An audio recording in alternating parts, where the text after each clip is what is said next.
2020년 9월 북한은 경제 호황을 이룰 것이다. 네. 얼마 안 남았는데? 내년이네. 아니 2020년 9월이면 진짜 내년이고 이거 얼마 안 남았어요. 근데 특별히 또 9월인 이유가 있어요. 진짜 이것까지 맞추시면 이제 유엔 협상팀 가시는 거 아니에요? 그러니까요. 예? 그러면 안 돼요. 호황까지는 아니지 않을까요?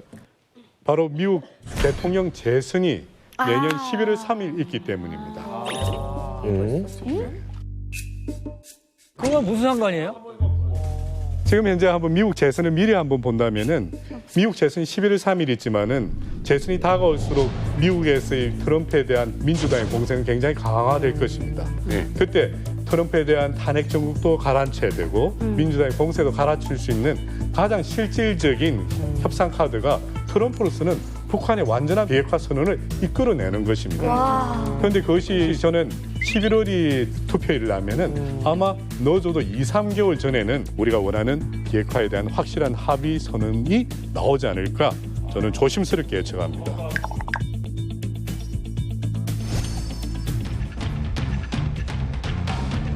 하노이 2차 북미 정상회담이 결국 아무 성과도 내지 못한 채 마무리됐습니다.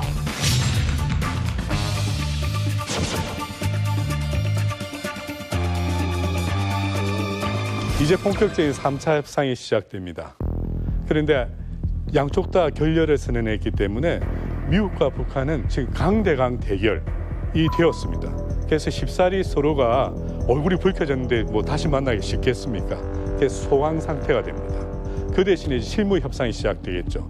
그래서 3차 실무 협상은 아마 중국에서 한 3개월 이내에 시작될 것으로 보입니다. 3차 북미 협상입니다.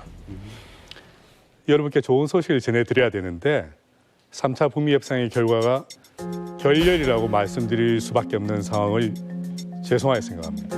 하지만은 이 결렬은 단순한 결렬이 아니고 큰 진전입니다. 실제로 이 3차 실무 협상에서 미국과 북한은 완전한 비핵화와 그에 상응한 경제 지원, 체제 안정에 대한 대가를 말한 저 빅딜에 거의 준하는 스몰 딜을 이룰 것으로 보입니다. 자, 4차 협상이 등장했습니다. 4차 협상은 굉장히 빨리 시작됩니다. 여러분 1차, 2차 협상이 결렬이 되었을 때 저는 굉장히 기뻐했던 사람 중에 한 명입니다. 아니, 그게 도대체 무슨 말씀이세요? 이해가 안 돼요. 결렬은 안 하겠다고 하기 때문에 떠나는 연인을 잡으려면 어떻게 됩니까? 내가 모두 해줄게, 다 받아줄게 하면서 네, 실제로 조건의 양보가 급격하게 빠른 시간에 일어나게 만드는 것이 결렬입니다. 그래서 미국의 외교협상은 초기에 1차 결렬, 2차 결렬, 3차 결렬까지 두는 이유가 그것이 실질적으로 협상을 가속화시키면서 결과도 자기한테 유리하게 가져오기 때문에 그렇게 하는 것입니다. 그러다 보니까 4차 협상은 한 번 시작되면 굉장히 스피드가 가속될 겁니다.